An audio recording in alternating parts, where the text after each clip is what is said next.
볼게요.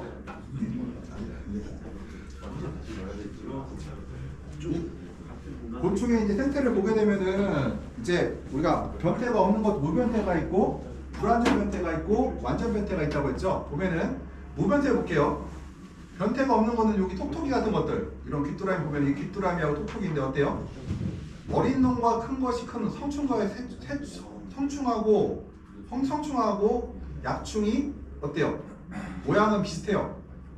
모양 비슷한 거 이걸 우리가 무변태라고 하는 거고요. 완전 변태는 아래에서 애벌레가 된 다음에 번데기까지 된 다음에 오는 것들 우리가 바로 완전 변태라고 하는 거고요. 그 다음에 잠자리 같이 일단은 이 유충을 보세요. 유충의 모양이 어때요? 잠자리하고 유사하죠?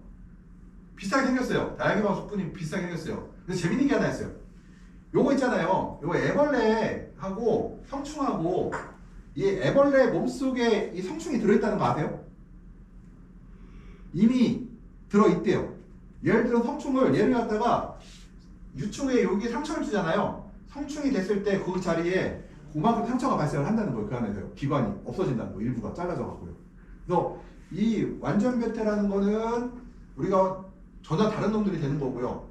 무변태라는 거는 어린 거와 유충과 성충이 모양이 같은 것을 우리가 변태가 무변태, 변태가 없는 것들이라고 얘기를 하고, 불완전 변태는 잠자리와 같이 모양은 어렸을 때 모양과 컸을 때 모양은 유사한 것들, 번데기 과정이 없이 유사한 것들을 우리가 바로 불완전 변태라고 한다. 그러니까 잠자리는 뭐가 없어요? 번데기 과정이 없어요. 그것들이요. 근데 애벌레 보게 되면 이제 이 애벌레에서 이렇게 보게 좀부치형 딱정벌레도 보면 앞에 찍게 달렸죠. 그 다음에 방아벌레, 나비유충이 제일 흔한 거고요. 보면은 구더기형. 구더기형은 보게 되면 어때요? 퍼센식 화장실 못 봤죠? 난 초등학교 때 퍼센식 화장실이었는데 화장실 안에 요런 번데기들이 달라붙었어요. 그 다음에 시골에도 보면은 아주 낙후된 집이 있고요. 그 다음 군뱅이는 우리 많이 봤죠. 파정이라고 있는데 이 파정은 우리가 가장 우리 피해를 주는 벌레가 있어요. 저기가 두 가지 과수에 피해를 주는 것 중에 하나가 뭐가 있어요? 깍지벌레 아시죠?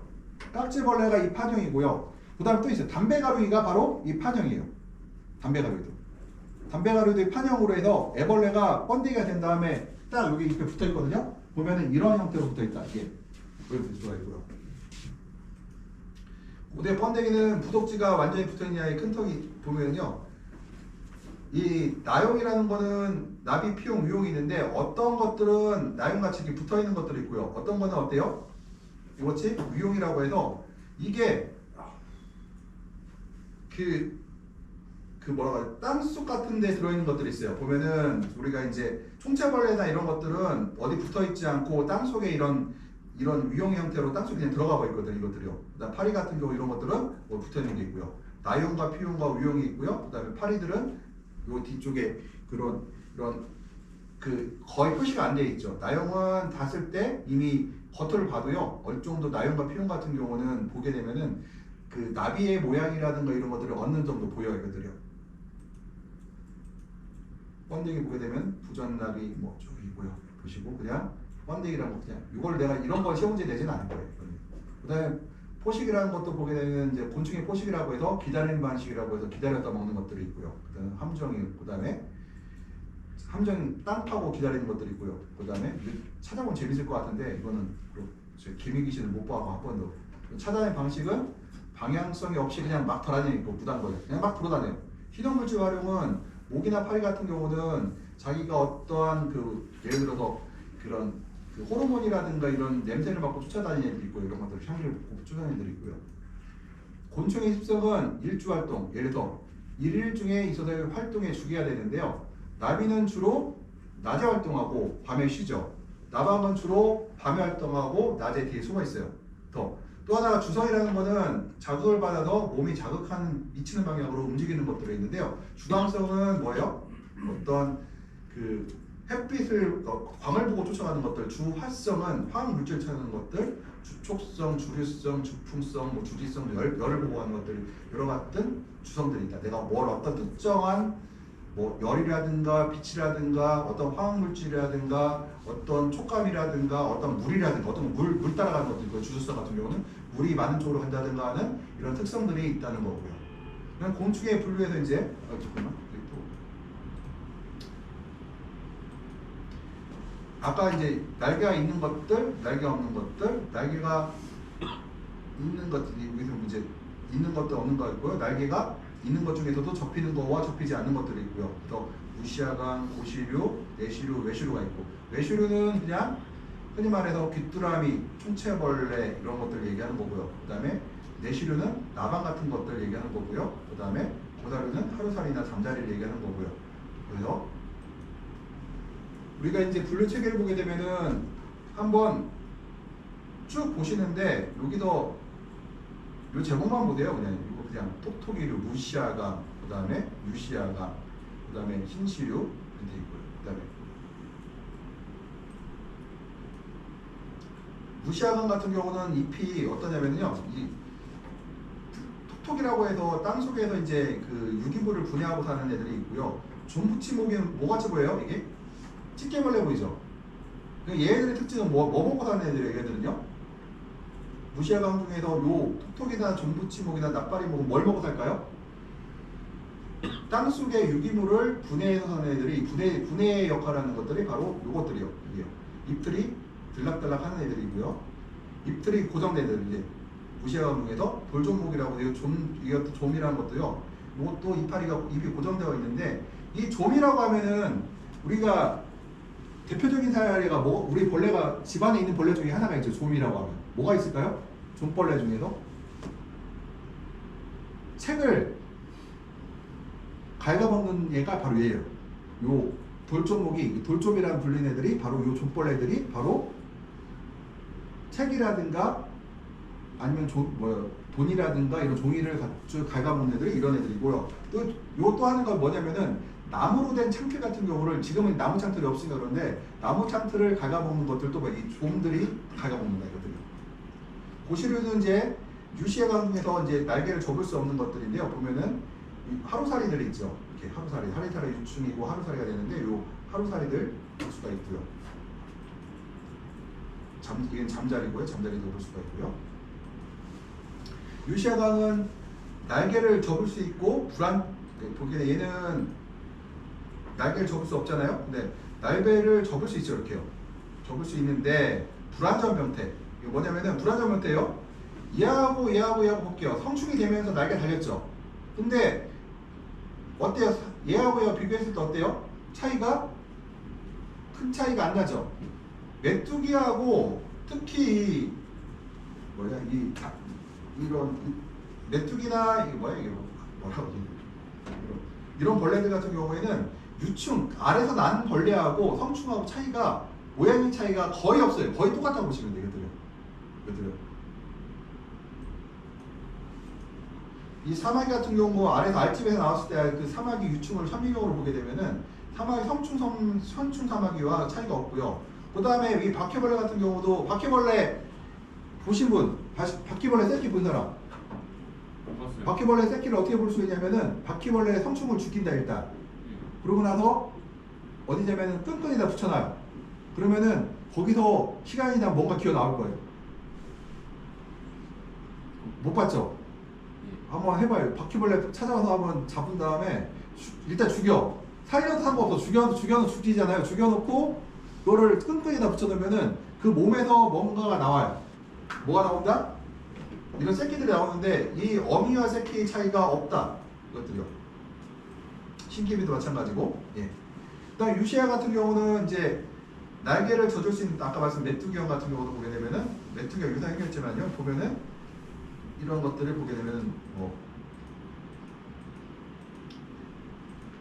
보게 되면은 날개를 접을 수 있고 다 불완전 변태라는 것들 다 이 어렸을 때 모습과 똑같다는 거고요. 그 다음에 유시아강 중에서 불완전 변태하는 것들도 역시 마찬가지로 이런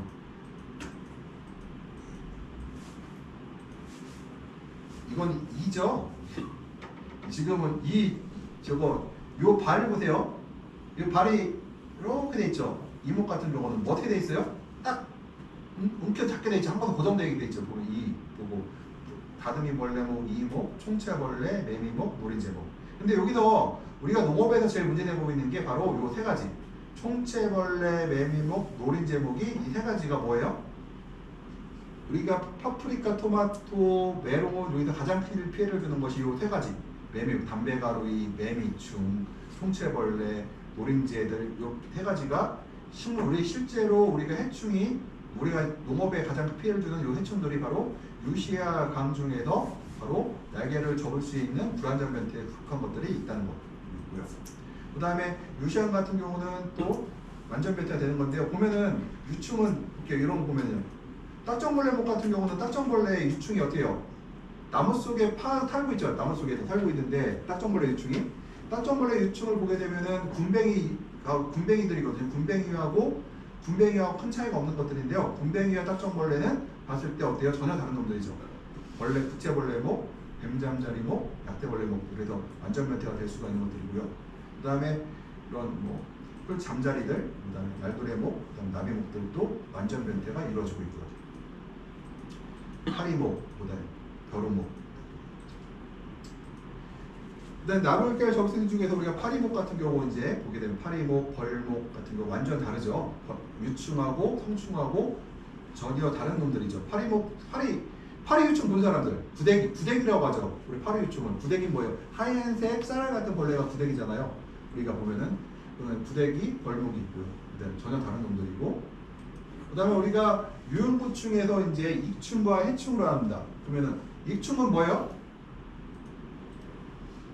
익충은 뭐예요? 사람한테 도움이 되는 벌레가 익충이고 사람한테 해가 되는 것이 해충이죠. 여기서 그러면은 벌은 익충이에요, 해충이에요? 벌. 예? 벌은 익충이죠. 수정을 해주니까. 근데 벌이 해충인 작목이 있어요. 어떤 게 있을까요? 대표적인 게 바로 벌이 해충인 게 바로 뭐냐? 바로 오이. 오이 같은 경우는 오이나 주키니 호박 같은 경우는 그 벌이 해충이에요. 왜냐면은 벌이 온실 안에 들어와서 수정을 해버리면은 주키니 호박이라든가 오이 같은 경우는 비상품과가 나와요.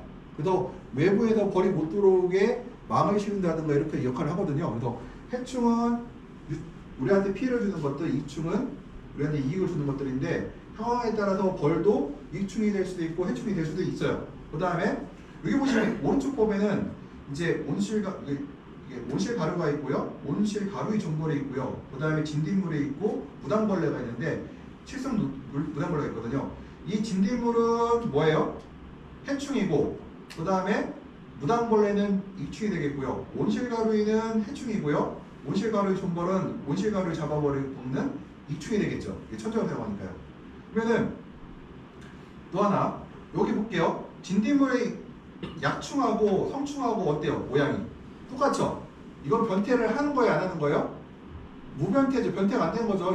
보실 때도 분명 안 된 거죠. 이것들은 요 해충하고 어린 새끼 약충하고 성충이 모양이 같기 때문에 얘는 변태가 없다. 무변태라고 볼 수가 있는 거고, 또 하나가 또 돈 버는 방법. 집에서 소 같은 거 키우는 사람들은 요 소똥구리를 찾아서 제보하면은 돈을 준다네요. 잡으면 안 되고. 그래서 요거는 그냥 하나 알고 계시면 될 것 같고요. 소똥구리로 보면은 뭐 소똥구리가 뭐 1.3cm, 1.5cm 쭉 종류가 많다고 하는데 이것도 보면은 잡으면 벌금 받는데 사진 찍어서 위치 알려주면은 그 현상금 준다고 하더라고요. 그래서 보시면 보시고 해충 방제에서 이제 우리가 해충 방제를 이제 우리가 해야 되겠죠. 해충 방제를 해야 되는데 해충 방제라는 거는 어떤 게 있을까요? 이게 첫 번째. 해충은 우리가 무조건 해야 되나요? 우리가 시설업에서 사용되는 약재는 굉장히 비싸요. 굉장히 비싸요. 약재가. 보통 우리가 온실에서 사용되는 300평 정도 하나 뿌리려고 하면요, 약재 한 개의 가격이 보통 3만원 정도 한다고 보시면 돼요. 그럼 약을 2개 정도 뿌니까 약 한 번 뿌릴 때 입건비를 제기하고 온실 200평을 뿌릴 때 한 4, 5만원 들어간다고 되면 될 것 같아요. 그럼 내가 3,000평을 뿌린다면 얼마일까요? 5만원 곱하기 15가 되면은 한 70만원? 약값만 이렇게 들어가요. 굉장히 비싸죠. 10동이면은 50만원, 70만원? 약값이 엄청 비싸요. 그러면은 우리가 경제적, 경영적 손실을 최소화하기 목적이기 때문에요. 우리가 해충이 발생하는 여러 가지 요인을 종합해서 발생 밀도를 언제하고 그다음에 생산량 증대시키고 생산성을 안정하는 도모를 하는데 목적이 있다는 거예요. 그러니까 경제성이라는 게 있다는 거죠. 그럼 해충은 얘기를 보면요. 우리가 보통 전체 생명 생산의 20에서 30%를 피해를 준다고 하고요. 주요 해충목은 뭐 나비목, 노린재목, 딱정벌레가 대부분이거든요. 노린재목과 나비목들이 대부분이고 그 다음에 요즘에 나오는 것 중에 하나가 매미목들도 우리 원해인 중에서는 많은 나비목, 노린재목, 딱정벌레 그 다음에 또 하나가 그 매미목들에서 볼 수가 있고요. 그 다음에 우리가 작물의 피해 양상은 세 가지가 있어요. 하나는 작물체의 부위를 가해해서 성장을 저해하거나 기형을 만드는 것들. 그러면은 담배 나방이 토마토의 줄기와 잎을 가해했다. 그럼 첫 번째예요, 두 번째예요?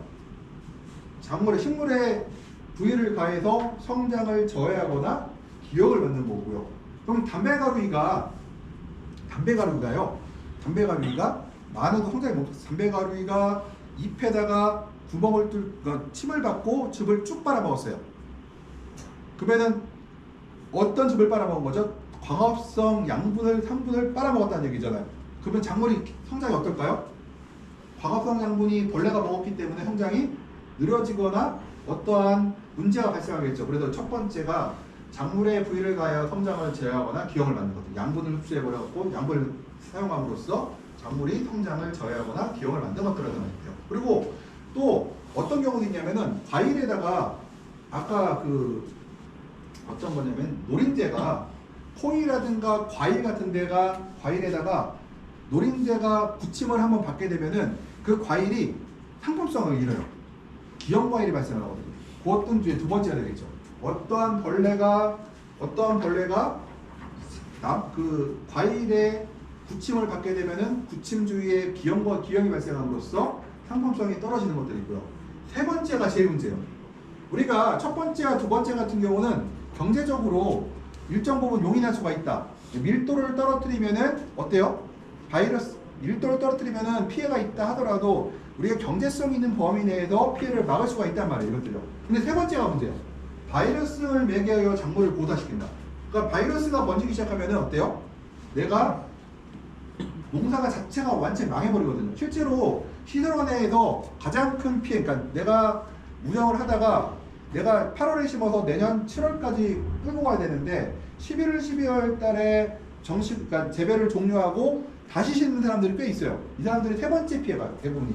세 번째, 바이러스병에 의해서 농장이 망가지는 경우가 제일 크고 피해가 제일 커요. 이것들이요. 손실이 제일 큰 것들이요. 그래서 해충 방제에서 우리가 첫 번째, 두 번째 성장을 제어하는 기형, 그 다음에 미적 손상으로 상품가치 하락되는 것들, 그 다음에 바이러스를 매개할 작물 고사하고 있는데 현재는 우리가 세 번째를 제일 큰 문제로 보고 있어요. 이거 굉장히 위험한 것이 바이러스병을 매개하는 것들이거든요.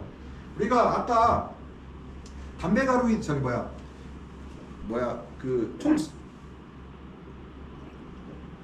파프리카는 천적을 많이 사용한다고 했죠. 근데 토마토는 천적을 거의 사용하지 않아요. 왜 그럴까요? 파프리카는요 바이러스병이 많지가 않아요. 그러다 보니까 천적을 사용해서 충분히 해충의 밀도를 떨어뜨리면은 첫 번째 피해, 작물체의 부위를 가해하거나 성장을 저해하는 벌레를 농도 밀도를 낮춰줄 수가 있고, 두 번째 파프리카를 가해해서 과일을 가해해서 찌그러뜨리거나 기형을 만드는 유발하는 벌레를 잡을 수가 있어요. 어느 정도 밀도를 떨어뜨릴 수가 있어요. 경제적 손실이 없는 범위 내에서. 근데 세 번째, 바이러스병을 매개하지 않기 때문에, 매개하는 해충이 적기 때문에 첫 번째, 두 번째만 해도 충분한 반면에 토마토는 첫 번째, 두 번째 피해는 적은데 세 번째 피해가 커요. 바이러스에 대해서 굉장히 취약하다. 그래서 지금 현재 실제로 대형 온실을 운영하는 사람들이 제일 걱정하는 것이 세 번째 피해를 제일 걱정을 해요. 세 번째 피해가 오면은 내가 3헥타어 온실을 운영하고 있는데, 아까 지난번에 이제 3헥타어 운영하고 있다고 쳐봐요. 근데 3헥타어 온실에서 만약에 바이러스가 발생해서 12월 때 제정식이 들어가면은 피해가 아마 한 10억 가까이 발생할 거예요. 굉장히 큰 타격을 받게 되죠. 한 10억 정도 피해를 보게 돼요. 우리 천적에 대해서 얘기해 볼게요. 앞에가 이제 프레이라는 것이 이제 먹이들, 해충들이라고 생각하시고 프레데터가 뭐예요? 천적이죠. 그러면은 일단은 밀도가 이렇게 올라가면요. 이제 우리가 천적의 먹이인 이런 뭐 응애라든가 밀도가 올라가요. 그럼 천적이 어때요? 같이 올라간 다음에 밀도가 천적의 그러니까 먹이가 떨어지면 어떻게 밀도가 다시 떨어지고 떨어지니까 어때요? 밀도가 다시 올라가고 밀도가 올라가니까 다시 천적의 밀도가 올라가고 천적의 밀도가 올라가니까 다시 해충의 밀도가 떨어지고 다시 떨어지니까 천적의 밀도가 또 올라가고 자, 해충의 밀도가 올라가고 해충의 밀도가 오니까 천적의 밀도가 올라가고 이것들이 반복된다는 거죠. 근데 만약에 여기서 이제 경제적이라고 얘기할 때 만약 이 선이 이 정도가 경제성이라고 하면은 우리가 이 선 아래쪽에서 유지가 된다고 하면 문제가 안 되지만 위쪽으로 올라갔을 때는 어떤 일이 발생하느냐 천적이 감당할 수 없는 수준까지 올라갈 수가 있어요. 천적의 속도가 빠를까요? 천적의 번식 속도가 빠를까요? 해충의 번식 속도가 빠를까요? 해충이요. 해충이 훨씬 빨라요. 그래서 해충이 밀도가 일단 올라가고 나면은 내가 천적을 사용하고 싶어서 천적을 사용할 수가 없어요. 그때는 우리가 화학적 방제로 밀도를 떨어뜨린 다음에 천적을 사용한다. 일반적으로. 그러니까 왜냐면 해충보다 천적의 속도가 해충이 천적보다 번식 속도가 더 빠르단 말이에요. 이것들 훨씬 더 빨라요. 그래서 그리고 환경에 대한 예민성도 웃겨요. 천적보다 해충이 환경에 대한 저항이 더 강해요. 그러니까 환경이 불량하잖아. 내가 온실이 환경이 불량해. 습도도 높고 물방울도 생기고 저온이고 그러잖아요. 그럼 천적은 어떨까요? 성장을 멈추고 잠이 들어버리는데 해충은 활동을 해요. 내가 천적을 사용하려면 두 가지 조건이 있어야겠죠. 첫째가 적정 밀도 아래쪽에 있어야 된다는 거고 두 번째가 뭐가 해야 돼요? 환경이 천적이 살만한 환경이 돼야 된다는 얘기예요. 예를 들어서 제가 이런 걸 봤어요. 한 2000년 초반에 중간 여기 이제 세실 자료거든요. 세실이라고 써 있죠. 세실이라고 써 있는데 뒤쪽에 있건 세실은 세실 자료 중에 갖고 온 게 있는데 세실이라고 옛날에 되게 유명했던 천적의 회사가 있어요. 거기 나온 자료에 의하면은 전박이 응애가 이게 칠레 전박이 응애가 얘는 그 포식성이거든요. 얘 뭐 먹고 살아요. 해충을 먹고 사는데 얘네들은 15도 이상에서 산대. 근데 제가 이제 세도 지역에 그 당시 그 천적 사업을 할 때 세도 지역에 센서를 쭉 깔아놓고 데이터를 뽑아왔더니 세도 지역과 성동 지역의 농가 15개 농가를 조사해 보니까 10도를 넘어가질 않아. 야간 온도가 10도 내외 정도에서 유지하다가 뭐 12, 3도 갔다가 다시 또 요 정도에서 10에서 12도 3도예요. 그러면 어때요? 천적이 살 수 있는 조건이 안 되죠. 왜냐면 천적은 우리가 한 100마리, 200마리 되면요. 지가 증식해서 1000마리, 2000마리가 돼야 돼요. 이것들이요. 근데 온도가 낮은 조건에선 증식을 안 한대요. 이것들이요. 그러니까 증식을 못 하니까 어때요? 천적이 살 수가 없겠죠. 반면에 해충들은 그 온도에서 살아요. 번식 속도가 늦어질 뿐이지 잘 산단 말이에요. 그래서 이 천적을 사용할 때는 환경 조건이 맞은 온실에서만 가능하고 밀도가 예를 들어 볼게요. 밀도가 이렇게 높으면 어떻게 돼요? 한번 이것들을 살충제로 뿌려서 천적과 해충을 다 죽인 다음에 다시 천적을 넣어줘야 돼요. 얘들이. 해충의 밀도 변의 요인을 보게 되면은 물리적, 화학적, 환경 요인. 그러니까 직접적 또는 시골을 통해서 간접적으로 해충의 분포나 밀도 변화에 변동에 영향을 줍니다. 물리적 볼게요. 저온이면은 물리적으로 추우면요. 해충의 밀도가 어떻게 될까요? 저온이면 해충이 밀도가 증식을 잘 못해요. 예를 들어서 벌레에 따라서 좀 다르긴 한데 담배가루 같은 경우에는 온도가 15도, 20도가 한여름 되잖아요. 한여름에는 한 20일에 한 세대가 돌아요. 근데 겨울이 되면은 한 45일, 50일 만에 한 세대가 돌아요. 온도에 따라서 밀도가 당연히 낮아지겠죠. 왜냐면 번식의 속도가 늦어지니까 세대수가 천천히 증가되니까요. 그 다음에 화학적 환경 요인 뭐예요? 내가 화학적 환경 요인은 농약도 있겠지만요. 식물 자체의 특성도 있다. 그리고 숙주식물의 해충에 대한 반응이 있는데 볼게요. 형태적성, 침상체, 강모, 털, 경피 조직에 대한 저항성. 침상체가 뭐예요? 울퉁불퉁 튀어나온 당당한 이런 조직들이거든요. 그 다음에 강모, 강한 털, 경피 조직의 경화에 따라서 형태적성. 그러니까 벌레가 털이 많은 거는 제가 그랬죠. 오이가 털이 사람이 들어가면은 건강한 오이는 어떻다고 했어요? 내가 오이 작업을 할 때 따갑다고 했죠. 털이 빳빳해갖고. 그럼 벌레들도 접근을 하기가 어렵다는 얘기가 돼요. 토마토도 마찬가지로 토마토의 건강한 토마토들은 털이 많아요. 털이 많다는 얘기는 벌레들이 접근하기가 어렵다는 얘기가 된다는 거죠. 생화학적 특성은 되려면 우리가 포식자에 유하하거나 소화를 좋아하는 2차 대사 물질을 성장한 저항성을 갖고 있는다. 토마토나 가지 같은 경우를 만지게 되면요, 거기서 노란 물이 나와요. 제가 그 물을 뭐라고 했죠? 아실슈가라고. 토마토 우리가 금요일에 가서 일을 하고 나면 손에 이렇게 일을 했어요. 내가 토마토 잎을 따고 그랬어요. 그러면 손을 닦으면 무슨 물이 나와요? 노란 물이 나오죠. 노란 물이. 이게 뭐냐면 바로 저항성 물질이라는 거 있대요. 저항성 물질 여기로 갔어.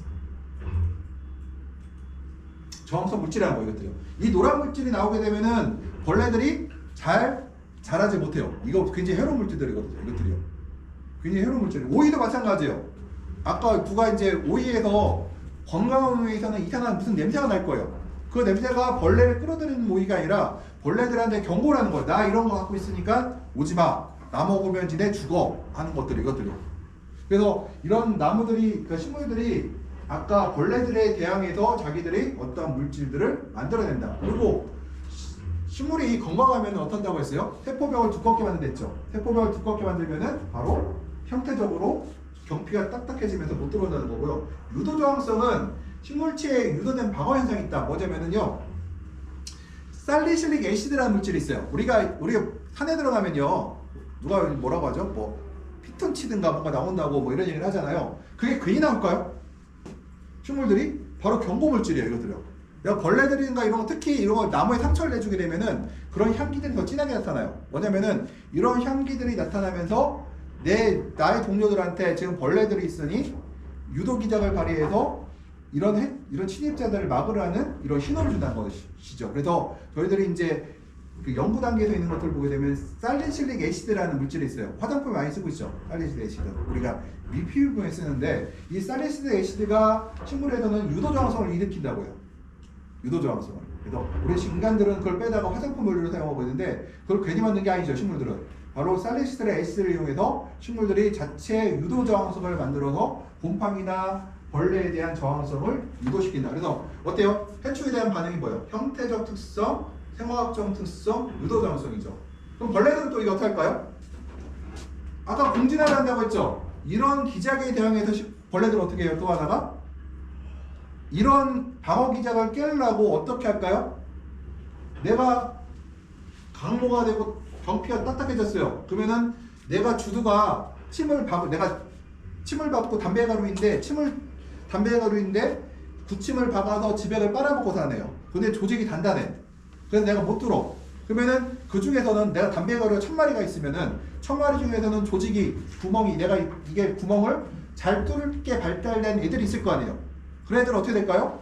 성장도 잘하고 잘 먹었으니까 어떻게 돼요? 알도 더 많이 낳고 그러면 어떻게 될까요? 애들은 침이 딱딱한 조직을 잘 뚫고 들어갈 수 있는 애들은 자손을 많이 번식할 거고요. 내가 조직을 뚫지 못한 애들은 어떻게 될까요? 도태되거나 서서히 사라지겠죠. 이들은. 그럼 어떻게 시간이 지나면은 구침이 강해서 강한 조직을 뚫고 들어간 애들이 더 살아남겠죠. 근데 여기서 그러면 과거에는 또 생각해 볼게요. 그러면 내가 조직을 뚫고 들어가는 구침을 강하게 만든 놈들이 좋을까요? 일반적인 조건이라면 좋지 않아요. 왜 그럴까요? 내가 구침을 강하게 만들려고 하면은 내가 양분이라든가 이런 에너지를 갖다가 이 구침에 사용했다는 얘기예요. 그러니까 식물이 연할 때에는 내가 굳이 이 구침을 강하게 만들 필요가 없죠. 근데 자연적으로 어떻게 돼요? 식물이 내가 이 벌레에 대한 저항성을 만들다 보니 벌레들은 어떻게 해요? 내가 그만큼 구침을 강하게 만들었고 구침을 강한 것이 살아남다 보니까 나중에 구침이 강한 자손들만 살아남게 된 거죠. 이것들이요. 이런 공진화가 발생하고 그럼 식물에도 어떻게 할까요? 야, 구침이 강한 놈들 또 와서 나를 괴롭혀. 그러면은 구침 말고 뭐랄까? 그래, 털을 만들어서 벌레들이 접근을 못하게 하자 했더니 어때요? 털을 만들었더니 또 이 벌레들이 없겠죠. 그 안에서 털을 또 해치고 들어갈 수 있는 또 힘을 가진 놈들이 또 살아남겠죠. 서로 이런 관계를 통해서 서로 방패와 창이 돼서 서로 이 자연계에서 서로 싸우고 있다. 그리고 이게 적응하지 못해서 적응하지 못하게 되면 어떻게 될까요? 그 종은 멸종하게 되겠죠. 이들이요. 그래서 우리가 해충에 대한 저항성은 형태적 저항성, 생화학적 저항성, 유도 저항성이 있다는 걸 말씀드릴 수가 있고 시험 문제에서 그게 되겠죠. 형태적 특성, 생화학적 특성. 근데 형태적 특성 해놓고 침상체, 강모, 경피 조직 해놓고 나중에 여기다가 이렇게 화학물질 하나 집어넣으면은 형태적 특성이 아니겠죠, 그것들이. 해충 밀도조사법에서 우리가 이제 해충을 방지하려면은 무조건 방지하는 게 아니죠. 해충을 밀도 조사하는 방법인데 육아조도법이 있어요. 저 같은 경우는 이제 담배가루기 같은 거 실험할 때 트랩을 쓰기도 했지만 실제로 트랩을 사용하기도 했지만 그냥 담배가루기가 유충은 가만히 멈춰 있거든요. 유충 같은 경우는 이렇게 봐갖고 유충의 개수가 많다는 얘기는 성충이 많다는 얘기죠. 그래서 우리가 유충의 개수를 유추해서 이 벌레 밀도를 측정했는데 이 인면을 까서 벌레가 몇 마리 있나 유충이 몇 마리 있나 확인하고 이거 해요. 그러면 우리가 했더니 한 10개 이파리에 하나 정도의 벌레가 있다. 그러면은 방제할 건가 말 건가? 방제 안 해도 아직 안 해도 될 것 같은데 이렇게 하는 거고 벌레가 한 10마리 붙어 있다. 그러면은 이때 방제를 해야 돼 하는 우리가 유아조사법이 있고요. 유아동조사법은 주로 언제 하느냐면요. 주로 사용하는 게 나방류 같은 거 할 때 담배 나방이라든가 나방중은 주 광성이라고 했죠. 그러면은 우리가 등에다가 등을 이렇게 해서 어떻게 하냐면 유인등이요 이렇게 있고 등이 이렇게 있어요. 여기가 뭐가 있냐면은 그물, 그 다음에 여기 등이 있고요. 여기 횡이 있어요. 횡이. 그럼 횡이 막 돌아가고 있는데 벌레가 이렇게 들어오면은 횡으로 이걸 밀어넣어요. 그럼 어떻게 될까요? 여기 갇히겠죠. 또 벌레가 들어오면 밀어넣는데 이 유화등을 통해서 우리가 뭘 하느냐? 여기에 나방이 몇 마리가 있는지 우리가 확인할 수가 있다. 포충망은 뭐냐? 내가 포충망을 갖고서는 그냥 막 휘둘러요. 막 휘둘러 한 다음에 우리가 벌레가 몇 마리 보는데 이거는 원예 장구를 사용하지 않고요. 식량 장구에서 벼라든가 옥수수 같은 거 키울 때 이렇게 하긴 해요. 해충망으로 이제 포충망으로 하는 작업이 있고 황방수라입은 뭐냐면은 황방수관처리법은 우리가 물 담긴 용기에 살충제를 떠서 그러니까 이런 접시 같은 데가 있고요. 여기다가 물을 이렇게 집어넣고 농약을 이렇게 타고 노란 접시에 물을 타요. 그러면 벌레가 들어와서 여기 빠져 죽거든요. 이걸 갖고 우리가 확인하는 법이 있고요. 그다음에 페로몬 트랩은 이제 페로몬 트랩이라고 해서 페로몬 트랩은 흔히 말해서 이제 저거죠. 암컷을 유인하는 수컷을 유인하는 트랩이라든가 아니면은 이게 내가 이제 페로몬 트랩 중에서 이런 것도 있어요. 개미라든가 이런 것들은 내가 먹이가 있다고 하면은 이렇게 트랩에 있으면은 이 트랩에 이걸 깔아놓으면요. 여기가 보통 향기가 나오잖아요. 그러면은 이 개미라든가 바퀴벌레들이 이 트랩에 어떤 특정 호르몬 냄새를 맡아갖고 페로몬 냄새를 맡아서 저기에 먹이가 있구나를 알고 글로 가요. 그러면 거기서 잡는 거예요. 이것들이. 그 다음에 끈끈이 트랩은 봤죠? 실생문장에서 뭘 봤어요? 노란색으로 이렇게 끈끈이 머리 이렇게 닿는 거 있잖아요. 그게 바로 황색 트랩인데요. 끈끈이 트랩은 우리가 예찰도 하지만 우리가 실제로 그걸로 그러니까 거기서 했던 거 예찰 목적이 뭘까요? 벌레의 해충의 밀도를 떨어뜨리는 목적, 그러니까 방제 목적으로 설치된 거 이것들은. 그래서 황색 끈끈이 트랩이 되겠고요. 우리가 해충 방제의 경제 개념을 보게 되면은 최소한의 경비로 환경에 미치는 영향이 가장 적은 방향으로 추진된다. 뭐냐면은 내가 예를 들어서 어떤 분이 이제 제가 이제 보령에서 토마토를 운영하는 젊은 저희 선배인데 선배 딸이 거기 농사를 짓고 있는데 전화가 왔어요. 지금 적심치고 딱 봤더니 내가 보니까 20일이면 끝날 것 같아. 10월 20일. 근데 그냥 거기에 얘기가 벌레도 있고 뭐도 있는데 약을 쳐야 될까요? 물어보더라고요. 내가 그래서 굳이 지금 피지 말고 나중에 수확이 종료된 다음에 토마토에 칠 수 없는 농약으로 살충제를 때리라고 했어요. 왜 그러냐면은 토마토에 뿌리는 살충제는 비싸요. 근데 과수용 살충제는 싸거든요. 효과는 좋은데 싼데 그걸 치게 되면 못 팔아먹어요. 근데 내가 볼 때 보름에서 20일 정도면은 큰 문제는 안 될 것 같고 농약값 생각하고 하면은 차라리 막판에 한번 그렇게 뿌리는 게 나을 것 같아갖고 뭐 했어요? 그렇게 하라고 했거든요. 그럼 뭐예요? 우리가 바로 방제라는 거는 바로 경비를 생각하고 해야 된다는 거예요. 내가 들어가는 비용을 생각하고 내가 방제를 할 것인가 말까는 거를 결정을 해야 된다. 내가 투입되는 비용에 비해 상당한 이익이 돼야 된다는 거죠. 그래서 그냥 뿌리는 게 아니라는 거예요. 그 다음에 범죄 밀도의 선정 기준을 보게 되면은 해충 밀도를 피해 측면을 분류한다. 그러니까 해충 밀도를 본다는 거죠. 그다음 경제적 피해 수준, 실제로 피해를 보는 거고요. 경제 피해 허용 수준, 이 정도까지는 우리가 피해를 받아도 된다. 그 다음에 일반 평형 밀도라는 거는 가만히 내가 이제 어느 정도 밀도가 올라가서 내가 방제를 해도 항상 이 정도 수준으로 올라가 있는 것들이야. 그러니까 이 일반 평형 밀도가 경제적 피해 수준 위로 올라가면 어떻게 될까요? 이건 대규모 방제를 시작해야 돼요. 이때는 방제를 자주 해갖고 밀도를 갖다가 이 일반 평형 밀도는 꾸준히 이 밀도가 계속 유지되는 거예요. 내가 이 밀도가 있는데 100마리라는 제곱미터당 100마리 이 밀도가 꾸준히 유지되는 것들 이걸 우리가 일반 평형 밀도라고 해요. 이게 막 더 진폭이 생기는 거 아닌데 이렇게 해서 계속 이렇게 움직여요. 벌레도 계속 생기는 게 아니라 일정 밀도까지 올라가면은 더 이상 안 올라가요. 이것들. 왜냐? 생물체다 보니까 내가 이 밀도가 올라가 버리면은 경쟁을 하기 때문에 타고 딴 데로 옮겨지거나 더 이상 밀도가 안 올라가거든요. 이 밀도가. 그러면은 우리가 할 때는 일반 평형 밀도라는 거는 장기간의 이 경제적 피해 수준인지 아닌지는 모르겠으나 벌레가 일정 부분 있는 것들, 그러니까 100마리, 제곱미터당 100마리, 200마리가 끊임없이 유지되는 걸 우리가 일반 평형 밀도라고 한다는 거예요. 우리가 이제 경제적 피해 수준을 얘기할 때 경제적 손실을 나타내는 해충의 최저 밀도라고 얘기할 수가 있는데요.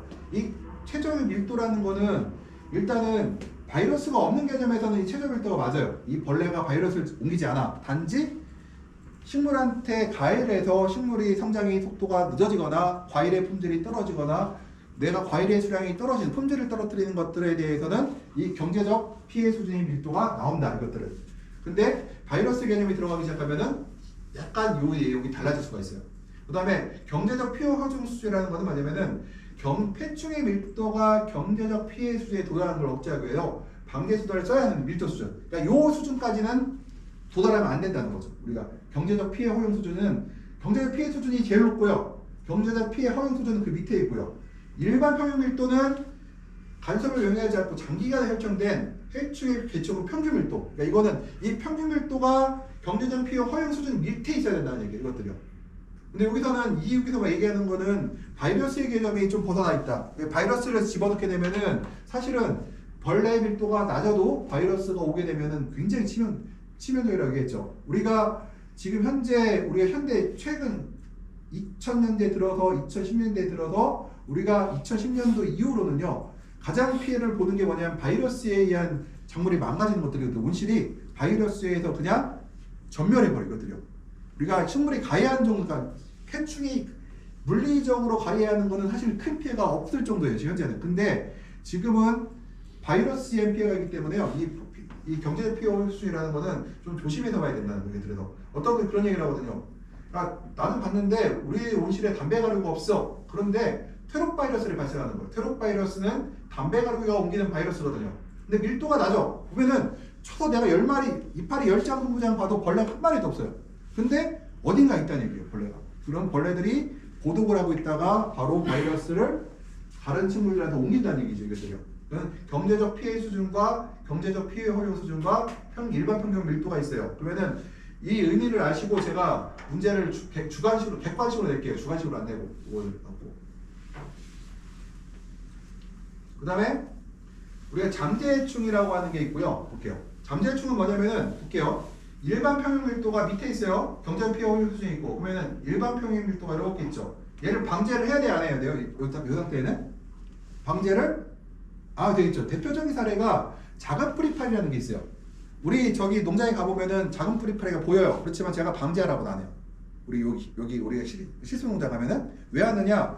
이 정도 농도 갖고는 밀도 갖고는 내가 식물한테 피해를 주지 않을 것 같아. 이 정도면 내 경험값으로 이 정도면 방제 안 해도 돼. 그러면 뭐예요? 우리가 말하는 일반 평형 밀도가 경제적 피해 허용 수준의 아래쪽에 있다는 얘기죠. 근데 이게 경제적 허용 수준을 뛰어 넘어가 버려요. 그럼 어떻게 해야 돼? 그때부터는 방제를 시작돼야 되죠. 그때부터는 요 경제적 피해 허용 수준이라는 거는 우리가 측정하는 방법은 저같이 경험이 많은 사람들은 들어가서 이파리 털어보고 벌레가 있는지 없는지 확인하고 이 정도면은 괜찮아라고 넘어갈 수 있는 거고 내가 실질적으로 여기 계신 분들은 그게 안 되잖아요. 그러면 트랩을 설치해서 이제 규범대로 하죠. 이 30cm 이 트랩 안에 담배가루 유충이 몇 마리가 이상이면은 뭐 방제를 하겠다 안 하겠다 판단이 나오게 돼요. 그래서 방제가 이제 이때는 경제적 수준이 이하되는 것들. 우리가 실습 농장에서 담배가루가 작은 뿌리파리가 발생했지만 흔히 말해서 경제적 피해 허용 수준이 아래쪽에 있기 때문에 내가 방제를 하지 않았다는 거예요. 이것들이요. 간헐해충이라는 거는 돌발해충이라고 하는 건데요. 가끔 경제적 피해 수준이 넘는데 이때만 방제도를 강구한다. 밀도가 급격히 늘어나요. 그 다음에 이상 기후, 경정 방법의 변화, 농약의 과용과 오용에 의해 생태계 파괴되고 특히 이 돌발해충은요 특징이 외래해충이 주로 많다. 우리 꽃매미라든가 꽃매미라는 거 들어보셨죠? 이런 거 그다음 선녀나방 들어봤죠? 선녀벌레 같은 것도 어디서 왔어요? 미국 선녀벌레죠? 미국에서 온 선녀벌레예요. 이 꽃매미충도 외국에서 들어왔어요. 그러면은 천적이 내가 새예요. 새인데 벌레가 처음 보는 벌레야. 먹을까요? 안 먹을까요? 안 먹어요. 시간이 지나야 먹어요. 얘들이요. 그럼 천적이 있어요? 없어요? 국내에 들어왔을 때? 당장은 없죠. 그러니까 이것들이 수시로 돌발적으로 발생할 수 있다. 근데 이것이 돌발해충이라고 하더라도요. 어떤 돌발해충들은 이제 예를 들어서 열대 지역에 왔으면은 이 추운 겨울을 나면 사라지겠죠. 이것들이요. 온실 안에 들어가면 살아남겠지만 그러면 밀도가 떨어졌다가 다시 뜨거워져 늘어났다 이렇게 반복을 하는데 바로 이 돌발해충들이 꽃매미충이라든가 그거죠. 미국 선녀벌레들이 있고요. 그래서 국내 침입 해충이 주로 많이 발생을 해요. 그래서 일반 평형을 떠오르게 되면 이렇게 가다가 겨울에 봄에는 이렇게 났다가 여름이 되면은 쭉 올라갔다가 다시 떨어졌다가 이게 반복되죠. 이것들이. 수시해충이라는 거는 우리가 관건해충 현재 일반 평균월도가 경제적인 수준이 바로 아래 수준에 있거나 경제 피해를 유발하는 빈도가 잦아서 경계가 필요한 해충들. 예를 들어서 이제 담배가루, 총체벌레 이런 것도 있어요. 이것들 보게 되면은 이미 국내에 정착이 돼서 이미 수시로 병을 발생시키고 항상 우리가 요있게 봐요. 내가 토마토를 재배하고 있다고 하면은 제일 먼저 보는 게 담배가루가 밀도가 얼만큼 되는지를 수시로 확인한다. 왜냐? 수시로 확인해서 우리가 이 관건해충, 그러니까 이 밀도가 얼만큼 빨리 증가하는 걸 봐도 밀도가 올라가는 것들은 바로바로 강제가 들어가요. 그래서 수시로 강제를 하고 어떤 경우는 이 일반 평형 밀도를 아래쪽에 낮추게 해서 벌레가 있건 없든 간에 어떻게 한다? 예방적 차원으로 계속 치기도 해요. 예를 들어서 우리가 지금 시기에 문을 열어야 닫아요. 하우스 문을, 오실 문을 계속 열어놓고 있죠. 그럼 내 온실에 벌레가 없다 하더라도 벌레가 계속해서 유입 들어와요. 그러면 어떻게 하면은 이런 경우에는요 주기적으로 약을 갖다가 계속 뿌려대요. 이것들이. 그래서 우리가 항상 수시해충이라는 것은 계속해서 지금 우리가 정착돼서 이미 계속해서 문제를 일으키는 해충들이라고 보시면 될 것 같아요. 향수해충은 일반 평형밀도가 경제적 피해 수준 이상에서 형성되어 가장 피해가 심하고요. 피해 정도가 높고 하나 문제되는 해충들인데 바로 담배가루, 총체벌레들이 대표적인 사례가 되겠죠. 계속해서 이 농도가 올라가면은 약을 계속 때려줘서 계속 2, 3일간 뿌려갖고 우리가 이 밑으로 떨어뜨리고 이 다시 올라갈 것 같으면 계속 뿌려서 우리가 밀도를 갖다가 경제적 의미가 있는 아래쪽으로 계속 유도시켜야 된다는 거예요. 그 해충 방제라는 거는 우리가 여기서부터 잠깐 또 쉬었다가 10분 쉬었다가 이렇게 또 넘어가면 안 되니까 55번에 다시 들어올게요.